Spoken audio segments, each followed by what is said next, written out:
یا عبداللہ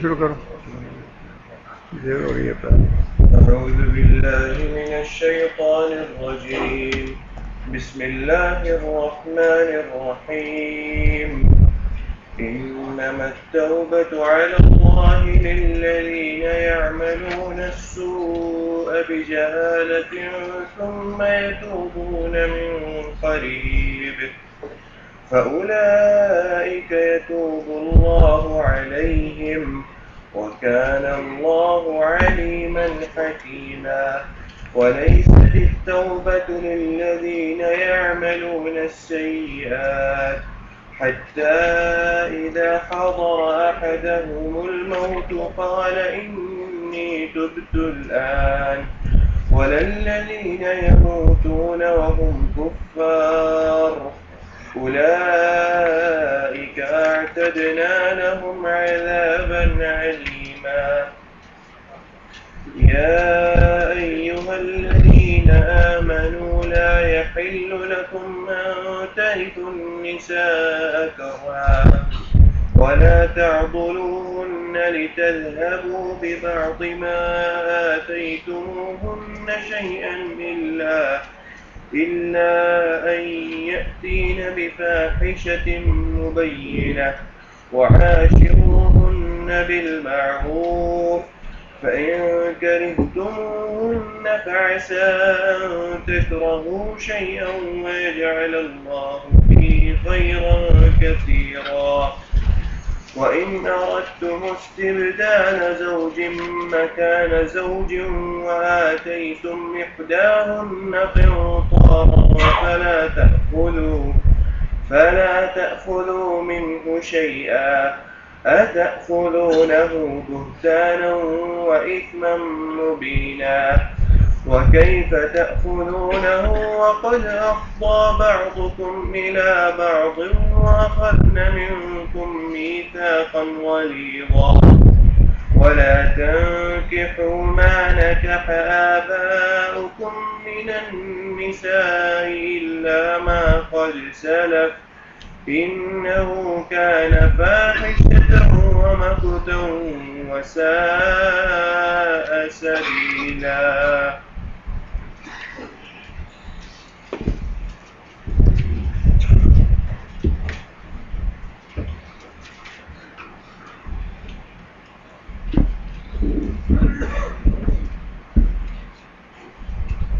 اعوذ باللہ من الشیطان الرجیم بسم اللہ الرحمن الرحیم. پچھلی آیتوں میں اللہ تعالیٰ نے یہ ذکر فرمایا تھا کہ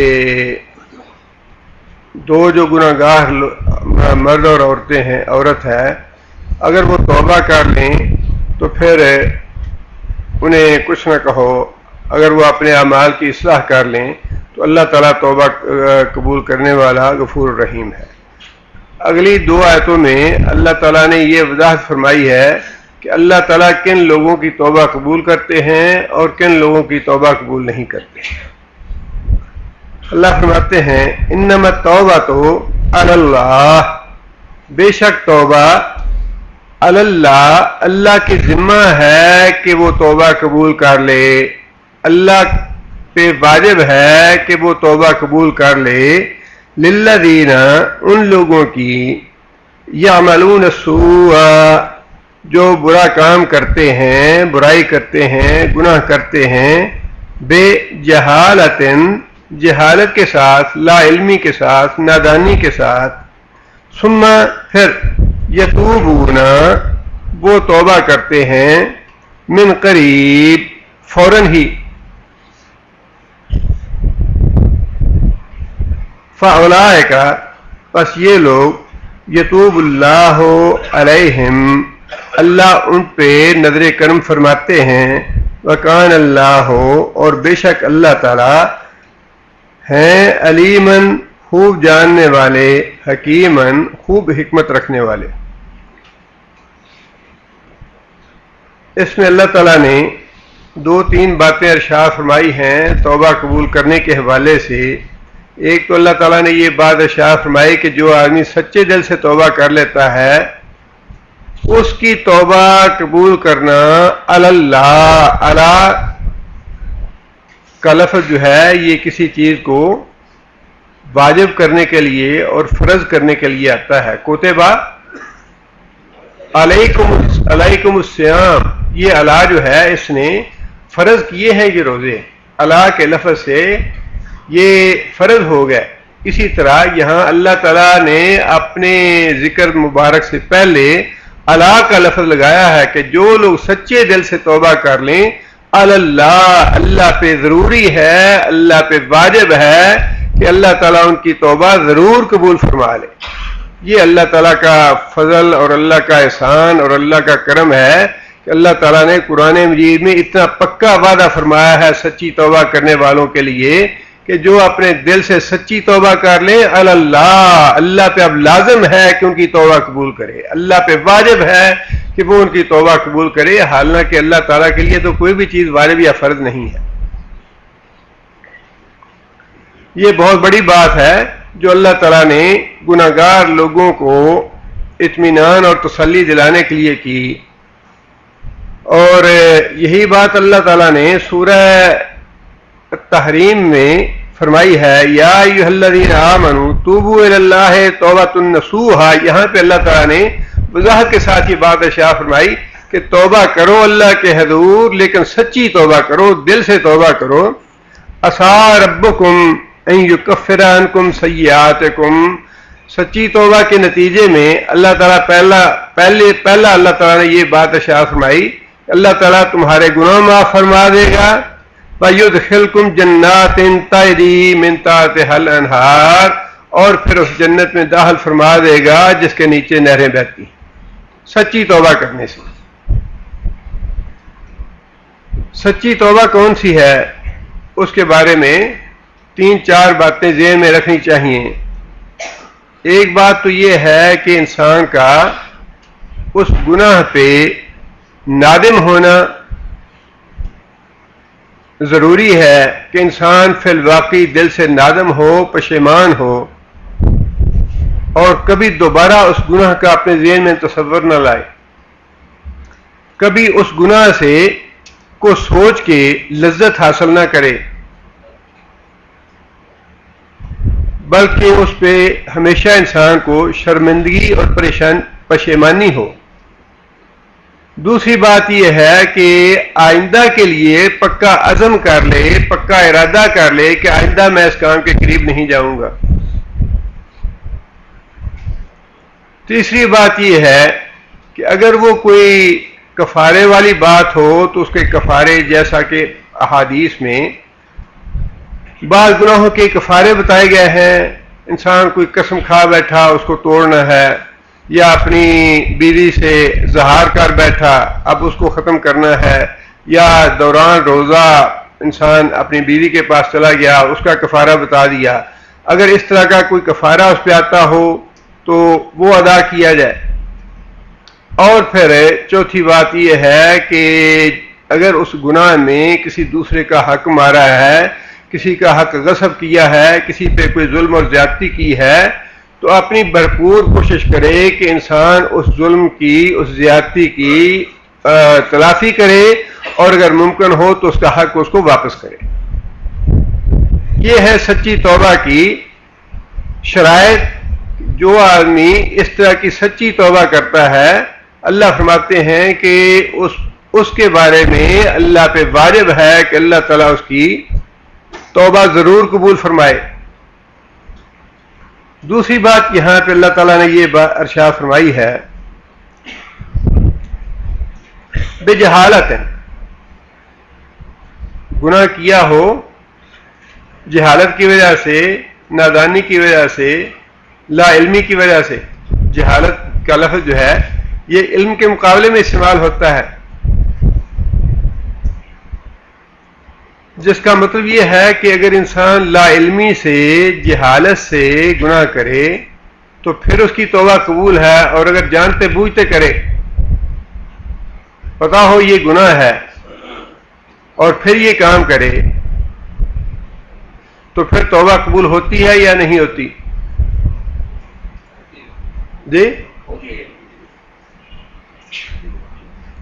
یہاں جہالت کا لفظ جو ہے بعض مفسرین نے بھی اس کی یوں ہی وضاحت کی ہے کہ جو آدمی لا علمی سے گناہ کرے اس کی توبہ قبول ہے.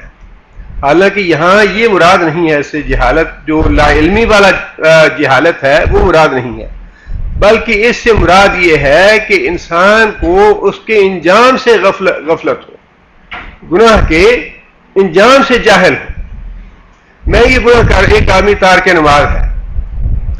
اب ہر مسلمان کو یہ معلوم ہے کہ نماز ترک کرنا گناہ ہے، ہر مسلمان کو معلوم ہے.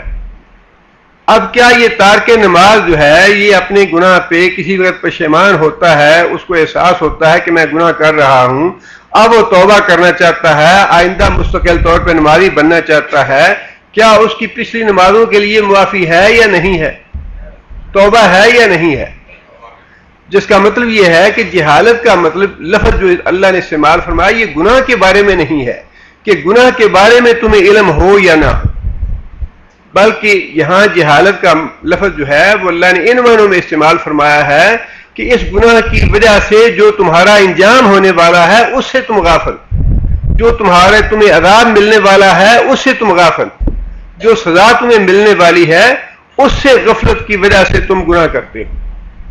اور یہ بات بالکل صحیح ہے، اگر انسان کو اپنا انجام اپنی آنکھوں کے سامنے نظر آ جائے، اگر انسان جہنم کو دیکھ لے تو کبھی بھی انسان گناہ کے قریب نہ جائے.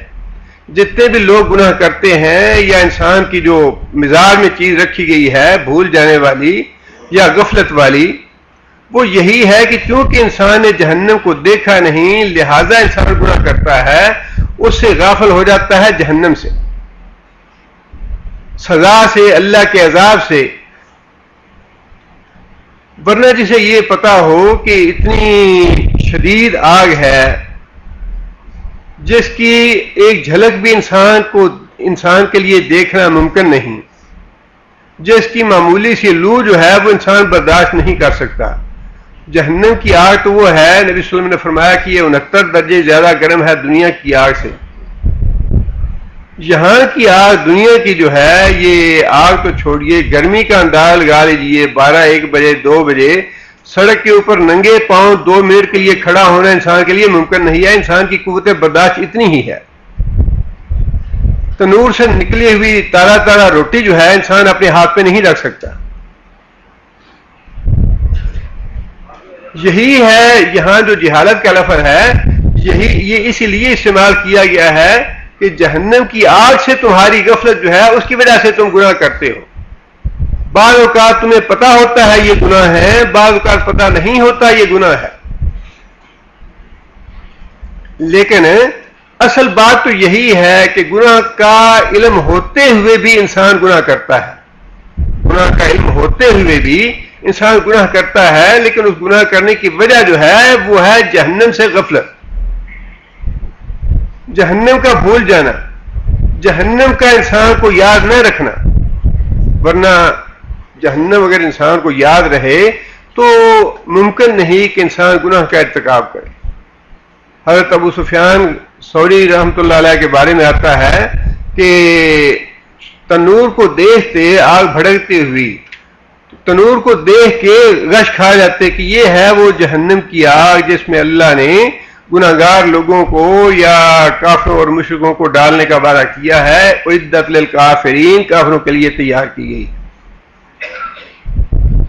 اور نبی صلی اللہ علیہ وسلم نے خود بھی تو یہ بات ارشاد فرمائی نا کہ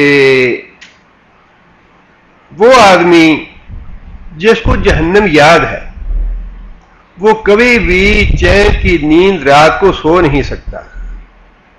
جس کو جہنم کی آگ یاد ہے، وہ آدمی کبھی چین کی نیند سو نہیں سکتا. اس بات پہ اللہ ناراض نہ ہو جائے، اس بات یہ میں نے مجھ سے گناہ ہو گیا، یہ مجھ سے نافرمانی ہو گئی، اس کے دل میں تو ہر وقت یہی وسوسہ رہے گا، یہی کھٹکا رہے گا کہ کہیں اللہ مجھ سے ناراض نہ ہو جائے، اس بات پہ پکڑ نہ ہو جائے، اس بات پہ عذاب نہ ہو جائے. اور اسی طرح یہ بات بھی ارشاد فرمائی کہ جس آدمی کو جنت پہ یقین ہے اور جنت اپنی آنکھوں کے سامنے دیکھتا ہے، وہ آدمی بھی دنیا میں چین کی نیند نہیں سو سکتا. فرمایا کہ ہر آدمی اگر وہ جنت کی طرف جانے والا ہے تو وہ بھی بھاگتا ہے کہ میں جنت حاصل کروں اور اس کے لیے کوشش کروں، اور جو جہنم کو جانتا ہے، جہنم کے بارے میں آگاہ ہے، وہ جہنم سے بچنے کی کوشش کرتا ہے. اس لیے اللہ تعالیٰ نے یہ بات ارشاد فرمائی کہ گناہ انسان جانتے ہوئے کرے گناہ کو یا اس کے علم میں نہ ہو، اور دونوں صورتوں میں ہمیں تعلیم یہ دی گئی ہے کہ ہم گناہ کا علم رکھتے ہوں یا نہ رکھتے ہوں.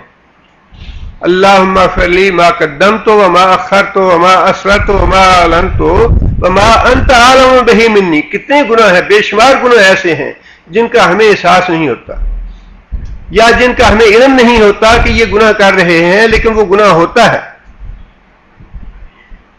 لیکن یہاں جو بات اللہ نے ارشاد فرمائی کہ وہ لوگ، ان کی میں توبہ قبول کروں گا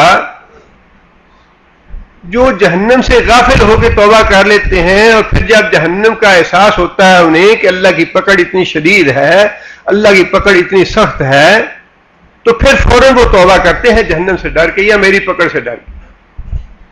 جہالت کا لفظ جو ہے یہ جہنم سے غفلت کے بارے میں استعمال ہوا کہ گناہوں کا انجام سے انسان غافل ہو جائے کہ جو گناہ میں کر رہا ہوں اس کا انجام مجھے کیا بھگتنا پڑے گا. اگر خیانت کی ہے، کسی کے ساتھ غیبت کی ہے، کسی کے ساتھ جھوٹ بولا ہے، کسی کے ساتھ بدعہدی کی ہے، اس کا انجام کیا ہوگا، اس کی سزا مجھے کتنی بھگتنی پڑے گی. فرمایا اس سے انسان غافل ہو جاتا ہے اور گناہ کرتا ہے. اور ایسے آدمی کو جب ہوش آ جائے اور جب یہ پتہ چل جائے، یہ احساس ہو جائے کہ اللہ کی پکڑ بڑی شدید ہے، ان بطش ربک لشدید، بڑی سخت ہے تیرے رب کی پکڑ. فرمایا ایسے لوگوں کی توبہ جو ہے وہ اللہ ہر حال میں قبول کر. دیکھیے نا، شرک کرنے والا شرک کرتا ہے، اب ممکن ہے شرک کرنے والے کے دل میں تو احساس نہ ہو، لیکن اسے کسی وقت احساس ہو جائے، پھر بھی وہ 100 تعویلیں کر لیتے ہیں. اسی طرح باقی دوسرے گناہ ہیں، بعض اوقات ان کا پتہ ہوتا ہے، بعض اوقات علم نہیں ہوتا، لیکن توبہ کا دروازہ جو ہے وہ اللہ تعالیٰ نے ہر گناہ گار کے لیے کھلا. اب کس کو پتہ نہیں قتل کرنا گناہ ہے، اللہ نے حرام قرار دیا ہے اور اس کی سزا جہنم ہے، اس کے باوجود غصے میں آ کے لوگ قتل کر دیتے ہیں. اب قتل تو ہو گیا، لیکن جب انسان کو یہ احساس ہو جائے کہ اس کی پکڑ کتنی ہے، اس کی سزا کتنی ہے، اس کے بدلے جہنم میں جانا پڑے گا، اب وہ توبہ کرنا چاہتا ہے تو اس کے لیے توبہ کا دروازہ بند نہیں رکھا اللہ نے. آگے اللہ فرماتے ہیں ثم یتوبون، اور جب ان کو احساس ہو جائے اپنے انجام کا، پھر وہ توبہ کرے من قریب. من قریب، قریب کا مطلب کیا ہے؟ جب یہ احساس ہو جائے کہ اللہ کی پکڑ بڑی سخت ہے، اللہ کی جہنم بڑی سخت ہے، میں جہنم کا عذاب برداشت نہیں کر سکتا، جیسے ہی انسان کو اس بات کا احساس ہو جائے تو فوراً ہی انسان توبہ کرے، پھر اس میں تاخیر نہ کرے. اور آگے اللہ فرماتے ہیں فَأُولَٰئِکَ، پس یہ وہ لوگ ہیں یتوب اللہ علیہم، اللہ تعالیٰ ان کی طرف پلٹ آتے ہیں. تابہ کا معنی جو ہے وہ ہے کسی غلط راستے پہ چلنا اور غلط راستے سے واپس پلٹ آنا. جب یہ تابہ کا لفظ بندے کے لیے استعمال ہو تو اس کا معنی ہے اللہ سے معافی مانگنا، اور جب اللہ کے لیے لفظ استعمال ہو یتوب اللہ، اللہ توبہ کرے گا تو اللہ کا توبہ کرنا کا مطلب ہے اللہ کا توبہ قبول کرنا، اللہ کا بندے پہ رحمت کے ساتھ پلٹ آنا۔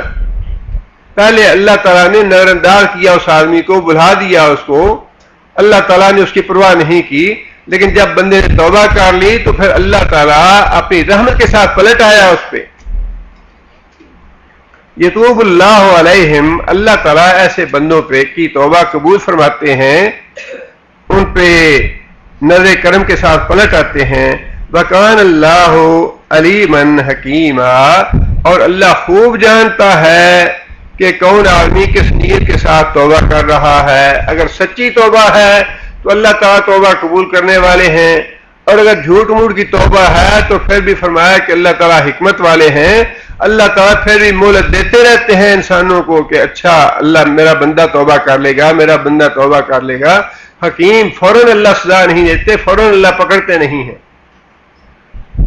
آگے پھر یہ تو بات ہو گئی کہ توبہ اللہ تعالیٰ کن لوگوں کی قبول کرتے ہیں۔ ایک تو بات یہ کہ سچے دل سے توبہ کرے، اور دوسرا یہ ہے کہ جیسے ہی انسان کو آنکھوں سے غفلت کی پٹی دور ہو جائے، انسان کو احساس ہو جائے کہ میرے اس گناہ کا انجام کیا ہوگا، مجھے اللہ سخت سزا دیں گے، مجھے جہنم میں جانا پڑے گا، جیسے ہی اس بات کا احساس ہو جائے تو پھر انسان دیر نہ کرے، پھر فوراً توبہ کرے اللہ سے۔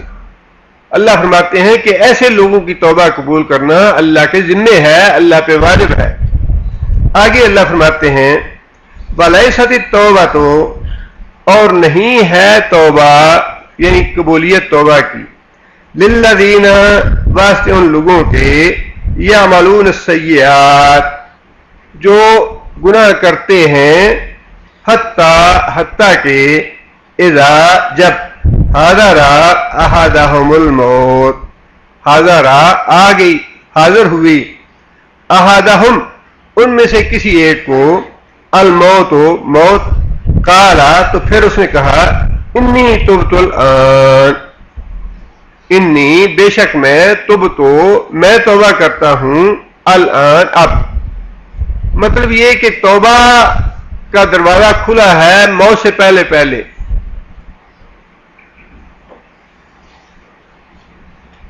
نبی صلی اللہ علیہ وسلم نے فرمایا کہ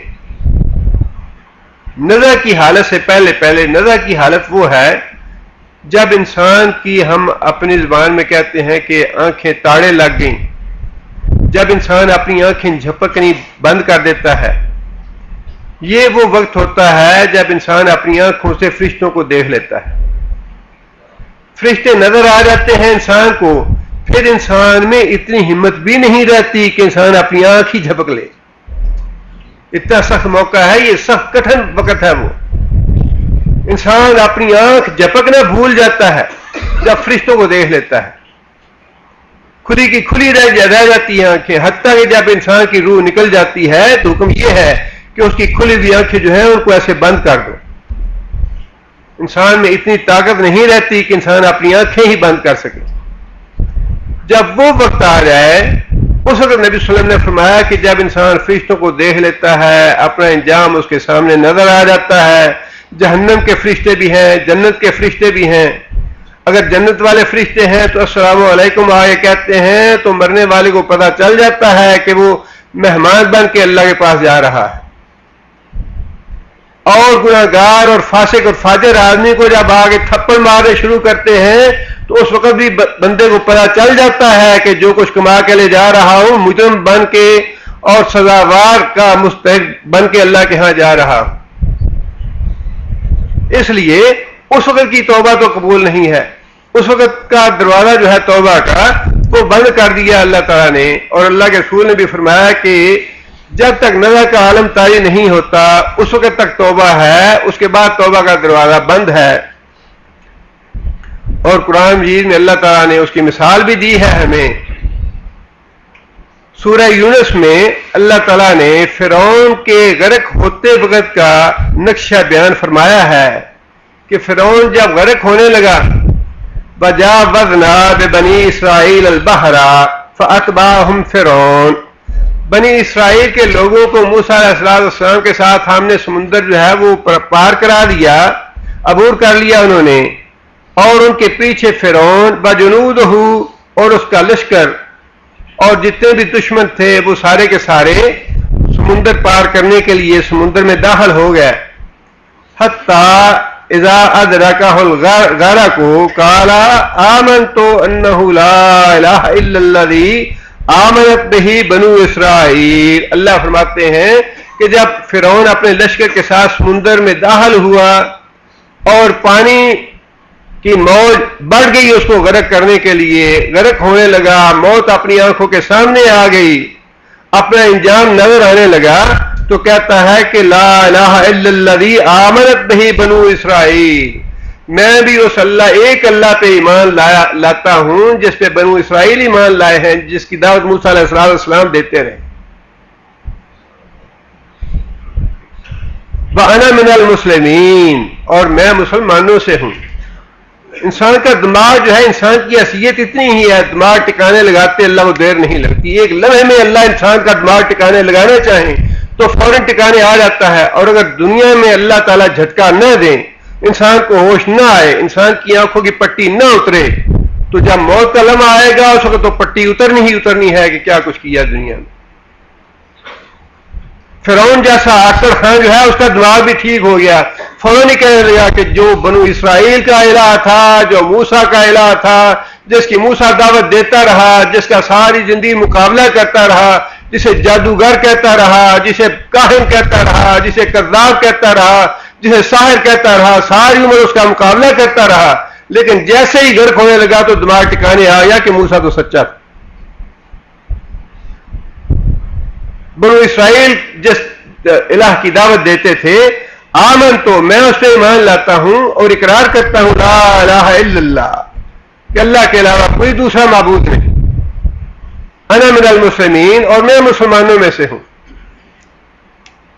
اللہ فرماتے ہیں الآن وقد عصیت قبل وکنت من المفسدین، اب جب تمہارے سامنے سارا نقشہ آ گیا، جب فرشتوں کو دیکھ لیا، مرنے کا وقت آ گیا، تو اب تم ایمان لاتے ہو. وقد عصیت قبل، اور اس سے پہلے تو نافرمانی کرتا رہا میرے پیغمبر کی،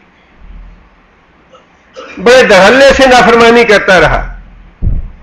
لوگ بتاتے رہے کہ نماز پڑھو، روزہ رکھو، صدقہ خیرات کرو، بیویوں پہ ظلم نہ کرو، ماں باپ کے ساتھ ظلم نہ کرو، کسی کا حق نہ مارو، رشوت نہ لو، سود نہ لو. یہ ساری باتیں لوگ بتاتے رہے لیکن اس وقت عقل ٹکانے نہیں آئی. اللہ فرماتے ہیں کہ پہلے تم نافرمانی کرتے رہے اور اب ایمان لاتے ہو. وَكُنْتَ مِنَ الْمُفْسِدِينَ، اور تو فساد برپا کرنے والوں تھا، بگاڑ پیدا کرنے والوں میں سے تو ہی تھا. تو نے ساری قوم کا بیڑا غرق کیا، ساری قوم کو تباہ کیا تم نے، اور اب ایمان لانے کی بات کرتے ہو. اللہ فرماتے ہیں فَالْيَوْمَ نُنَجِّيكَ بِبَدَنِكَ لِتَكُونَ لِمَنْ خَلْفَكَ آیَةً وَإِنَّ كَثِيرًا مِّنَ النَّاسِ عَنْ آیَاتِنَا لَغَافِلُونَ. فرمایا کہ آج تو ہم تمہیں عبرت کا نشان بنا دیں گے ساری دنیا کے لیے. توبہ کا دروازہ بند ہو گیا، اب تو ہماری پکڑ ہے، ہماری سزا ہے، ساری دنیا کے لیے، قیامت تک کے لیے تمہیں نشان عبرت بنا دیں گے. اور آگے اللہ فرماتے ہیں کہ فرعون کی طرح ہی بے شمار لوگ دھوکے میں پڑے ہوئے ہیں اور ہمارے احکام سے غافل. جیسے اب فرعون اکڑخاں بنا ہوا تھا، کرسی پہ بیٹھ کے دماغ ٹکانے نہیں رہا اور اللہ اور اللہ کے رسول کا نافرمان بن گیا. فرمایا کہ اکثریت لوگوں کی ایسی ہی ہے. جب اللہ صحت دیتے ہیں، اللہ جوانی دیتے ہیں، اللہ دولت دیتے ہیں، اللہ اقتدار اور منصب دیتے ہیں، تو فرمایا کہ اکثریت جو ہے وہ غافلوں کی اور اکڑ خاں بن جاتی ہے، اللہ کی نافرمان بن جاتی ہے. اس لیے اللہ تعالیٰ نے یہ بات ارشاد فرمائی وَلَيْسَتِ التَّوْبَةُ لِلَّذِينَ يَعْمَلُونَ السَّيِّئَاتِ، توبہ ان لوگوں کے لیے بالکل نہیں ہے جو ساری زندگی گناہ کرتے رہیں اور اس پہ بالکل پشیمانی نہ ہو، اللہ کے رسول کی ڈٹ کے نافرمانی کرتے رہیں. حتیٰ اذا حضر احدهم الموت، اور پھر جب موت کا وقت آ جائے قال انی تبت الآن، تو پھر کہے کہ اچھا جی میں تو توبہ کرتا ہوں. وَيَقُولُونَ مَتَىٰ هَٰذَا الْفَتْحُ إِن كُنتُمْ صَادِقِينَ، اے محمد صلی اللہ علیہ وسلم لوگ آپ سے مزاح کے طور پہ پوچھتے ہیں کہ اچھا جی بتائیے تو صحیح کہ وہ قیامت کب آئے گی، وہ سزا کب ملے گی، وہ جہنم کب ہم دیکھیں گے؟ متى هذا الفتح ان کنتم صادقین قل یوم الفتح لا ينفع الذین کفروا ایمانہم۔ میں ڈر جاؤں اللہ سے جس دن وہ دن آ گیا فیصلے کا، لا ينفع الذین کفروا ایمانہم، تو اس دن تو کافروں کو بھی ان کا ایمان لانا کام نہیں دے گا۔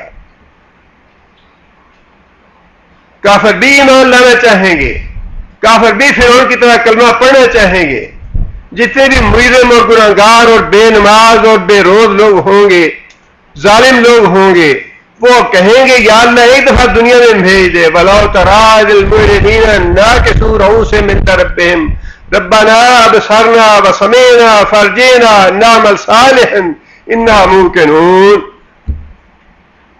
یا اللہ سب کچھ دیکھ لیا ہم نے، جنت دیکھ لی، جہنم دیکھ لی، حشر دیکھ لیا، نشر دیکھ لیا، قبر دیکھ لی، برزخ کے معاملات دیکھ لیے، فرشتے دیکھ لیے۔ فرجینا، یا اللہ ایک دفعہ موقع اور دے دے، دنیا میں بھیج دے۔ نعمل صالحا، یا اللہ بڑے پرہیزگار، بڑے متقی، بڑے نیک اور بڑے نمازی بن کے رہیں گے۔ اللہ فرمائیں گے کہ وَلَوْ شِئْنَا لَآتَيْنَا كُلَّ نَفْسٍ هُدَاهَا وَلَكِنْ حَقَّ الْقَوْلُ مِنِّي لَأَمْلَأَنَّ جَهَنَّمَ مِنَ الْجِنَّةِ وَالنَّاسِ۔ آج تو فیصلہ ہے، میں جہنم کو بھر کے چھوڑوں گا جنوں سے اور انسانوں سے۔ دنیا میں اللہ تعالیٰ نے ساری حجتیں پوری کر دی، ہر طرح کی وارننگ دے دی، ہر طرح سے خبردار کر دیا۔ فرمایا اب وہ بات نہیں ہے، اس دنیا میں ایک آنسو بہاؤ تو مجھے بڑا محبوب ہے، بڑا پیارا ہے، ایک آنسو کی وجہ سے بھی معاف کر دوں گا، ساری زندگی کے گناہ معاف کر دوں گا۔ لیکن وہاں جا کے نبی صلی اللہ علیہ وسلم نے فرمایا کہ انسان اتنے آنسو بہائے گا، اتنے آنسو بہائے گا کہ سمندر اور ندیاں بن جائیں گے۔ اگر کوئی ان میں کشتی چلانا چاہے گا تو کشتی چلا سکے گا، لیکن فرمایا کہ اللہ بالکل پرواہ نہیں کریں گے۔ کہا لَخْسَوْا فِيهَا وَلَا تُكَلِّمُونَ، فرمایا دور ہو جاؤ، جس طرح کتوں کو دھتکارا جاتا ہے، کہا لَخْسَوْا فِيهَا وَلَا تُكَلِّمُونِ، مجھ سے بات نہ کرو۔ یہ دنیا کا معاملہ جو ہے، دنیا میں معاملہ اللہ کا بڑا مختلف ہے، آخرت کا معاملہ بڑا مختلف ہوگا۔ دنیا میں اللہ نے بڑی چھوٹ دی ہے، بڑی رعایتیں دی ہیں، بڑی رخصت دی ہے، بڑا نرمی کا معاملہ رکھا ہے کہ ایک دفعہ تم آ جاؤ میرے دروازے پہ آنسو بہانے کے لیے، ایک دفعہ مجھ سے ڈر کے اپنا آنسو آنکھ سے نکال لو۔ فرمایا کہ قیامت کے دن اللہ تعالیٰ نبی صلی اللہ علیہ وسلم نے فرمایا کہ سارے لوگوں کی جب سفارش ہو جائے گی، اللہ تعالیٰ فرمائیں گے کہ اچھا جاؤ میرے بندوں کو دیکھو، کبھی کسی کی آنکھ سے میرے ڈر سے ایک آنسو جس کا نکلا ہو اس کو بھی جہنم سے نکال لو۔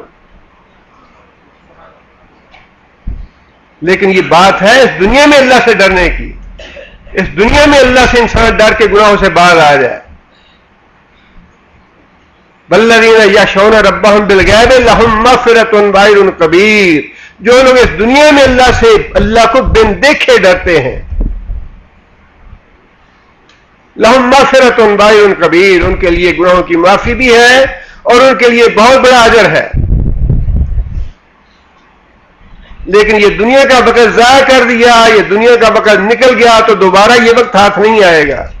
انسان تمنا کرے گا یا اللہ ایک دفعہ دنیا میں بھیج دے، ایک دفعہ پھر وہ زندگی ہمیں مل جائے، ایک دفعہ پھر ہم اس دنیا میں چلے جائیں، لعلی اعمل صالحا، یا اللہ ایک میں نیکی کا کام کر کے آ جاؤں دنیا میں۔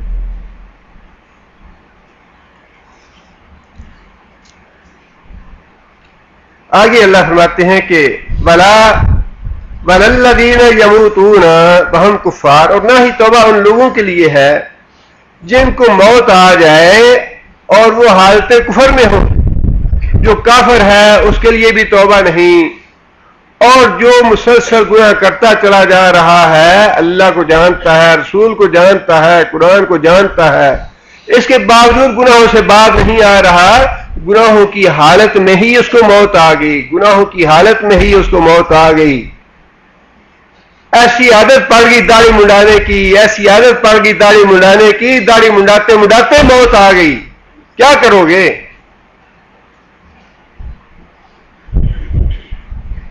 ظلم کی ایسی عادت پڑ گئی، بیوی پہ ظلم کرنا ہے، ماں باپ سے قطع رحمی ہے، حقیقی بہن بھائیوں سے قطع رحمی ہے، بہنوں کا وراثت کا حصہ نہیں دیا، بیٹیوں کو محروم کر دیا، اسی حالت میں موت آ گئی۔ فرمایا موت آ گئی تو اس حالت میں پھر اس کے بعد تو توبہ کا دروازہ بند ہے۔ اس سے پہلے دیکھو، اپنا احتساب کرو، اپنے آپ کو جائزہ لو اپنے آپ کا، کون سے میں گناہ میں ملوث ہوں، کون سا کبیرہ گناہ مجھ سے ہو رہا ہے، کون سے گناہ سے مجھے توبہ کرنی چاہیے۔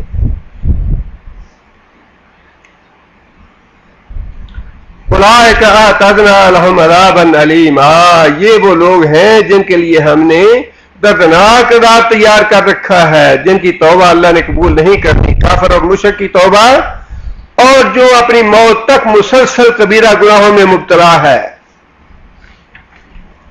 موت تک مسلسل اب کبیرہ گناہوں میں مبتلا ہے۔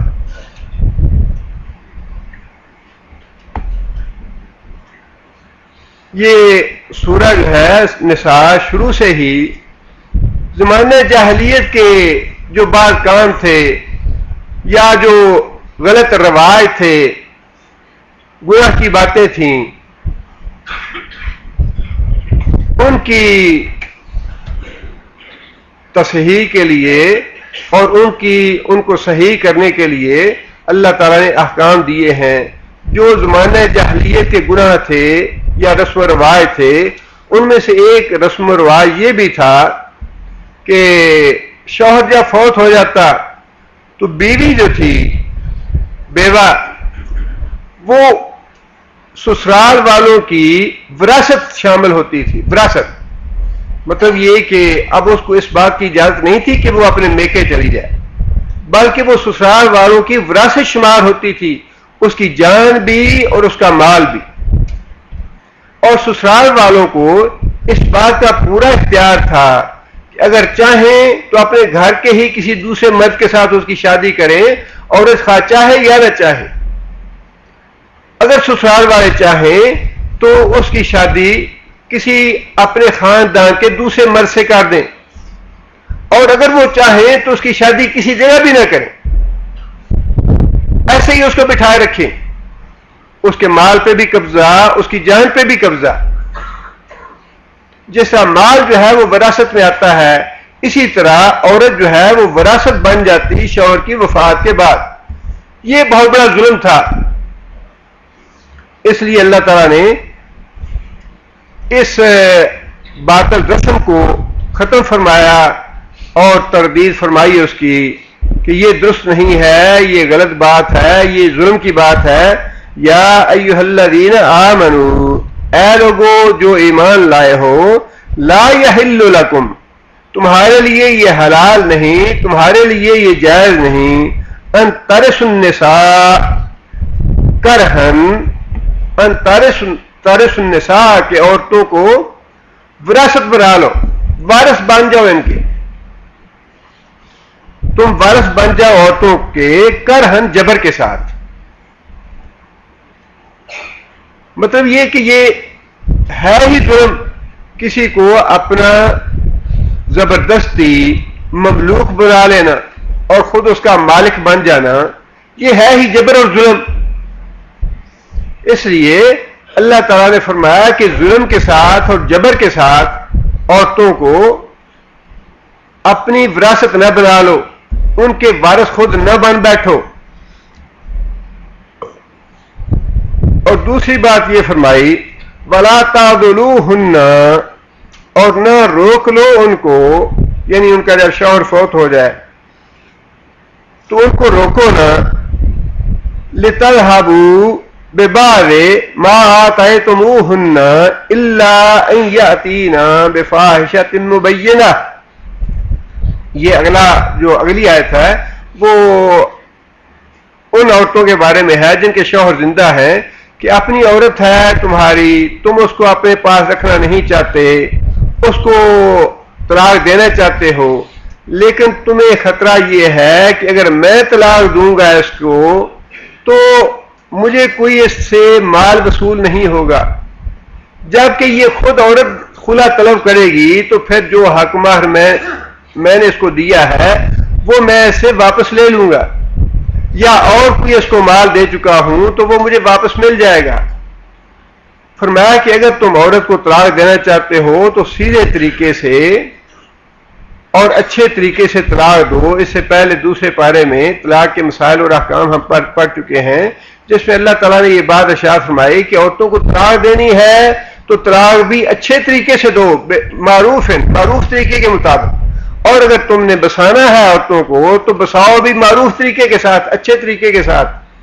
اور یہاں لوگوں کو چونکہ یہ ظلم کرتے تھے کہ اس کو رکھنا نہیں چاہتے، کسی وجہ سے لڑائی جھگڑا ہو گیا، کسی وجہ سے عورت ناپسند ہے، اب اس کو چھوڑنا تو چاہتے ہیں لیکن خود سیدھی طرح اس کو طلاق نہیں دے رہے بلکہ اس کو تنگ کرتے ہیں تاکہ عورت جو ہے وہ خود مطالبہ کرے کہ میں اس گھر سے جانا چاہتی ہوں، اور پھر مرد جو ہے وہ اسے مطالبہ کر سکے کہ اچھا مجھے تم 50,000 یا 5 لاکھ یا 4 لاکھ دو تب میں تمہیں دیتا ہوں خلا، تب تم خلا لے سکتی ہو، تب میں تمہیں طلاق دوں گا۔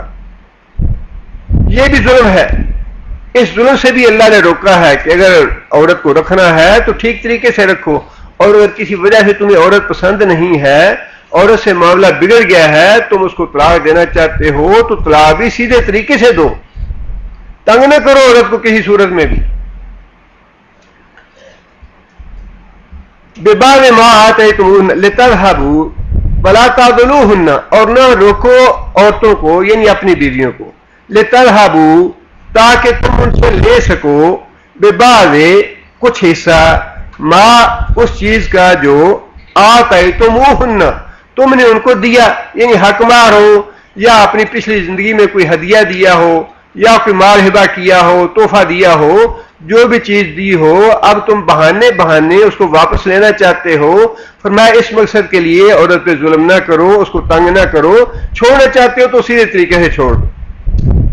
ہاں آگے اللہ تعالیٰ نے ایک استثنائی صورت رکھی ہے، لیکن یہ احکام جو ہیں، یہ زنا کے احکام جو سورہ نور میں آئے ہیں ان سے پہلے کی آیتیں ہیں۔ فرمایا کہ اللہ، ہاں ایک صورت ہے ان عورتوں سے حق مہر واپس لینے کی یا جو تم نے مال ان کو دیا واپس لینے کی، ایک صورت ہے۔ وہ صورت کیا ہے؟ ان یاتین بفاحشۃ مبینہ، ان یاتین کہ وہ عورتیں مرتکب ہوں یا آئیں، بفاحشۃ مبینہ کھلی بدکاری کریں، تو پھر تمہیں اس بات کا حق ہے کہ تم ان سے اپنا حق مہر واپس لے لو، یا جو مال یا جو ہدیہ یا تحفہ تم نے دیا ہے ان کو پھر تم واپس لے سکتے ہو کہ میرا تم سے کوئی تعلق نہیں اور تم اس گناہ میں ملوث ہو گئی ہو، لہذا میں تمہارے ساتھ نہیں رہنا چاہتا۔ اس صورت میں اللہ تعالیٰ نے اس بات کی رخصت دی ہے کہ تم اپنا مال ان سے واپس لے سکتے ہو۔ لیکن آگے پھر اللہ تعالیٰ نے وہی بات ارشاد فرمائی جو اصل مطلوب ہے، اور وہ بات مطلوب یہ ہے کہ عاشروہن، معاشرت کہتے ہیں مل جل کے رہنے کو، عاشروہن اور زندگی گزارو ان کے ساتھ، بالمعروف نیکی کے ساتھ، معروف طریقے کے ساتھ اپنی بیویوں کے ساتھ رہو۔ اصل چیز یہی ہے کہ ان پہ ظلم نہ کیا جائے کسی صورت بھی، چھوڑنا ہے تب بھی آسن طریقے سے چھوڑو اور رکھنا ہے تب بھی آسن طریقے سے رکھو۔ اور اس کے بارے میں رسول اکرم صلی اللہ علیہ وسلم نے 2 طرح کے احکام دیے ہیں۔ ایک تو مالی امور سے متعلق ہے، مالی امور سے متعلق نبی صلی اللہ علیہ وسلم نے یہ حکم دیا کہ عورت کا جتنا بھی نان و نفقہ ہے وہ مرد کے ذمے ہے، جیسا وہ خود کھاتا پیتا ہے ویسا ہی عورت کو کھلائے پلائے، جیسا ہی خود پہنتا ہے ویسا ہی عورت کو پہنائے، جس جگہ خود رہتا ہے اسی جگہ عورت کو رکھے۔ دوسری بات ہے انسان کے عزت نفس کی، اور اس بارے میں بھی رسول اکرم صلی اللہ علیہ وسلم نے یہ وضاحت فرمائی ہے۔ 3-4 باتیں نبی صلی اللہ علیہ وسلم نے فرمائی ہیں۔ ایک تو یہ ہے کہ اگر بیوی سے کسی وجہ سے لڑائی جھگڑا ہے یا کوئی غصے کا معاملہ ہو گیا ہے تو فرمایا کہ چہرے پہ نہ مارا جائے عورت کے، اور چہرے پہ مارنے سے ویسے بھی بیوی کے علاوہ بھی کسی بھی چھوٹا ہو بڑا ہو بچہ ہو غلام ہو چہرے پہ مارنے سے منع فرمایا گیا ہے. اور مسلم شریف کی حدیث میں اس کی وضاحت ہم نہیں کر سکتے اور اس کی شرح جو ہے اللہ ہی بہتر جانتے ہیں، لیکن مسلم شریف کی حدیث میں یہ بات ہے اللہ نے بندے کو اپنی شکل پہ بنایا ہے. اس کا بالضبط کیا مفہوم ہے اللہ ہی بہتر جانتے ہیں، لیکن مراد سے وہی ہے کہ لقد خلقنا الانسان فی احسن تقویم، ہم نے انسان کو بہترین ساخت دی ہے، اس کو بہترین ہم نے چہرہ مورا دیا ہے. لہذا نبی صلی اللہ علیہ وسلم نے خاص طور پہ یہ بات ارشاد فرمائی کہ بیوی سے لڑائی جھگڑا ہو جائے یا غصہ ہو جائے، غصے کا معاملہ ہو جائے، اس کے چہرے پہ نہ مارو. اور ویسے اس کی تعدیب کے لیے نبی صلی اللہ علیہ وسلم نے فرمایا کہ اگر تمہاری نافرمان ہو جائے اور تمہاری سرکش ہو جائے اور مارنے کی ضرورت پڑے تو تھوڑا مار سکتے ہو، لیکن ایسا مارو جس سے کوئی اس کو زیادہ چوٹ نہ آئے. دوسری بات یہ ارشاد فرمائی کہ عورت کو گالی نہ دو، عورت کو گالی نہ دو. یہ بھی انسان کی عزت نفس کو مجروح کرنے والی بات ہے.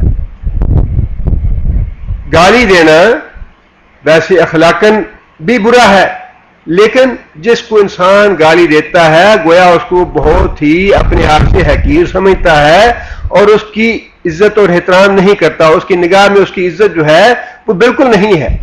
لہذا فرمایا کہ اس کو گالی بھی نہ دو. اور پھر یہ بھی بات ارشاد فرمائی کہ اپنے گھر سے اس کو باہر الگ نہ کرو.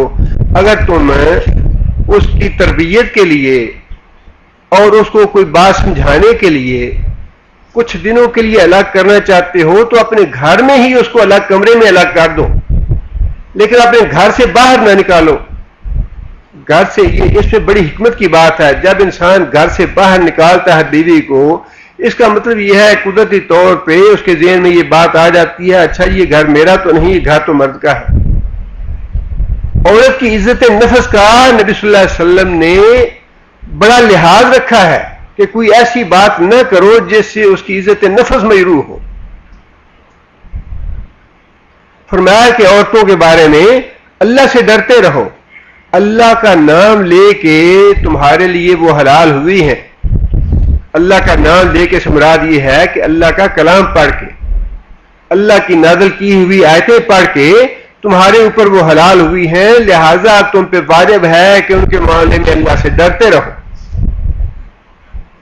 اور فرمایا کہ تم میں سے سب سے بہتر انسان وہ ہے جو اپنی بیوی کے لیے بہتر ہے. سب سے اچھا سب سے بہتر وہ ہے جو اپنی بیوی کے لیے بہتر ہے. اور فرمایا کہ میں اپنی بیویوں کے لیے سب سے زیادہ بہتر ہوں. اور فرمایا کہ ایک آدمی 1 دینار غلام آزاد کرنے پہ خرچ کرتا ہے، 1 دینار خرچ کرتا ہے اللہ کی راہ میں، 1 دینار خرچ کرتا ہے مسکین یا محتاج کو دینے میں، اور 1 دینار خرچ کرتا ہے اپنے بیوی بچوں پہ. نبی صلی اللہ علیہ وسلم نے فرمایا کہ سب سے زیادہ ثواب اس دینار کا ہے جو انسان نے اپنے بیوی بچوں پہ خرچ کیا،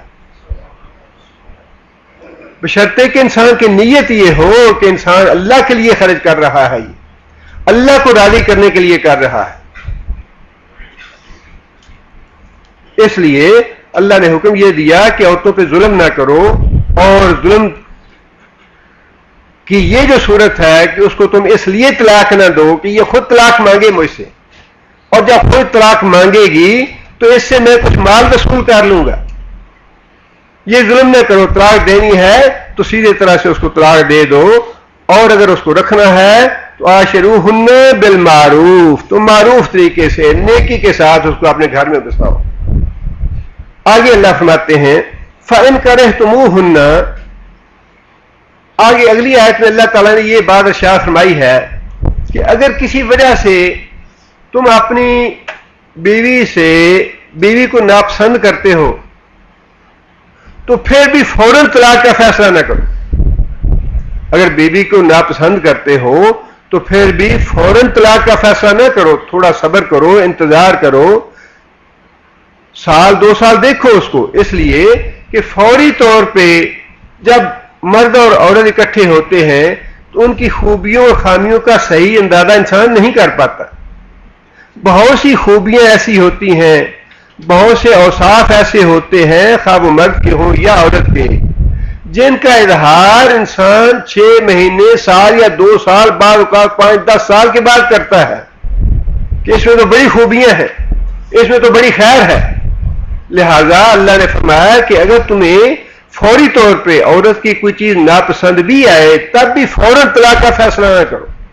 اللہ نے فرمایا کہ فَإِن كَرِهْتُمُوهُنَّ، اگر تم اپنی بیویوں کو ناپسند کرتے ہو، فَعَسَىٰ، تو پھر عین ممکن ہے کہ صورتحال یوں ہو، أَن تَكْرَهُوا شَيْئًا، کہ تم ایک چیز کو ناپسند کرو، وَيَجْعَلَ اللَّهُ فِيهِ خَيْرًا كَثِيرًا، وَيَجْعَلَ اللَّهُ، اور اللہ کر دے، فِيهِ، اس میں، خیرن، بھلائی، کثیرن، بہت زیادہ، بعید نہیں. اب دیکھیے نا، ایک تو یہ بات ہے کہ اللہ تعالیٰ یوں فرماتے کہ اگر تم اپنی بیوی کو ناپسند کرتے ہو تو ممکن ہے کہ اس بیوی کی اور کچھ عادتیں دیکھو اور اس میں خیر اور بھلائی کی باتیں بھی تمہیں معلوم ہو جائیں.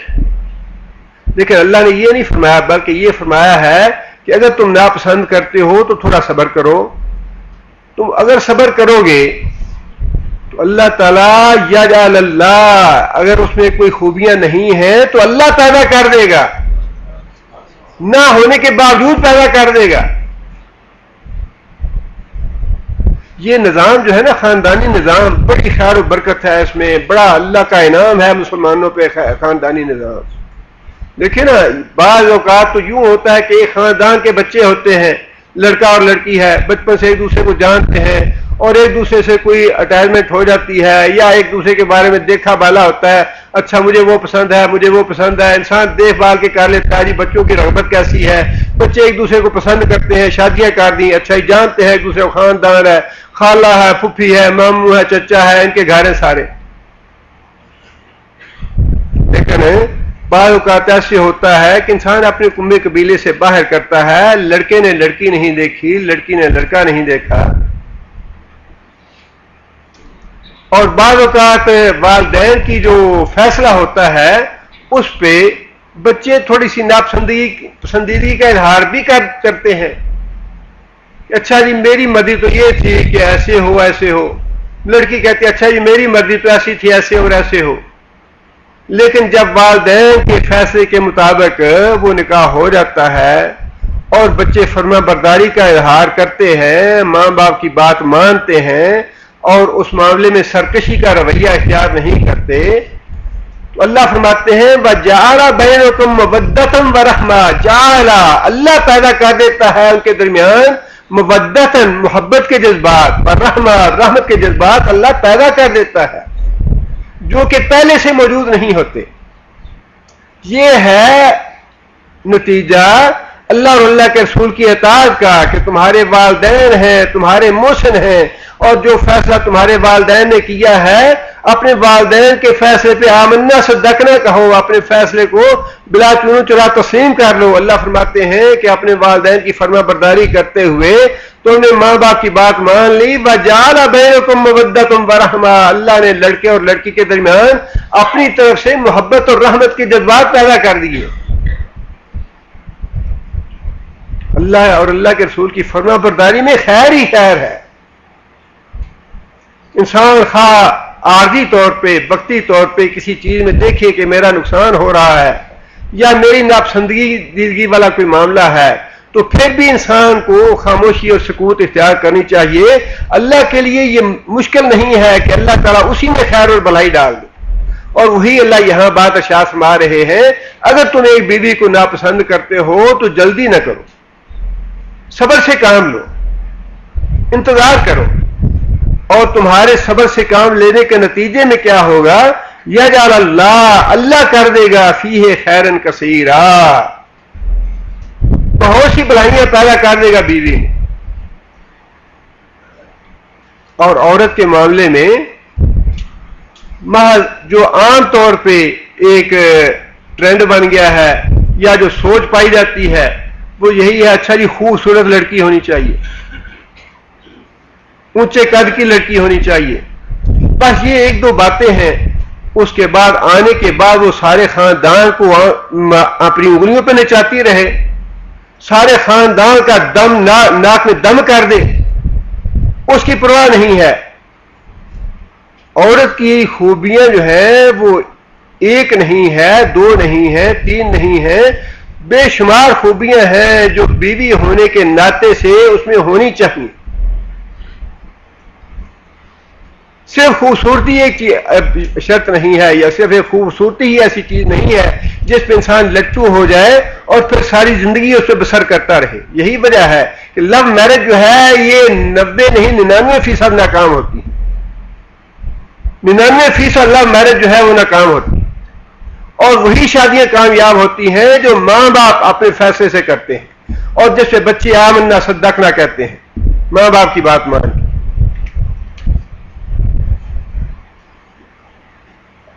بیوی میں قناعت ہونی چاہیے, اور جیسا کہ میں نے عرض کیا کہ صبر والی بیوی, اپنی زبان کو روک کے رکھنے والی بیوی, تھوڑے پہ قناعت کرنے والی بیوی, یہ بہت سی باتیں ہیں جو انسان کی ساری زندگی بسر کرنے کے لیے بڑی اہم اور بڑی ضروری ہیں. یہ صرف ایک دو چیزیں ایسی نہیں ہیں جن پہ انسان کو دیکھ کے فیصلہ کر لینا چاہیے. اس لیے اللہ تعالیٰ نے فرمایا ہے کہ اگر تمہیں کوئی ایک آدھ چیز ناپسند ہے تو تھوڑا صبر کرو. صبر کرو گے تو اللہ تعالیٰ اس میں خوبیاں پیدا کر دے گا. اور یہی بات نبی صلی اللہ علیہ وسلم نے بھی ارشاد فرمائی ہے. فرمایا کہ یہ پسلی کی طرح ہے عورت, پسلی ٹیڑھی ہوتی ہے, اور فرمایا کہ اس کو سیدھا کرنے کی کوشش نہ کرو, سیدھا کرنے کی کوشش کرو گے تو ٹوٹ جائے گی.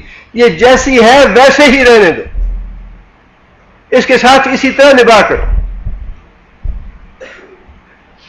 اور اگر کوئی چیزیں ناپسند ہیں, نبی صلی اللہ علیہ وسلم نے بھی یہ بات ارشاد فرمائی, اگر تمہیں کوئی ایک اس کی بات ناپسند ہے عورت کی تو دوسری پسند بھی آئے گی.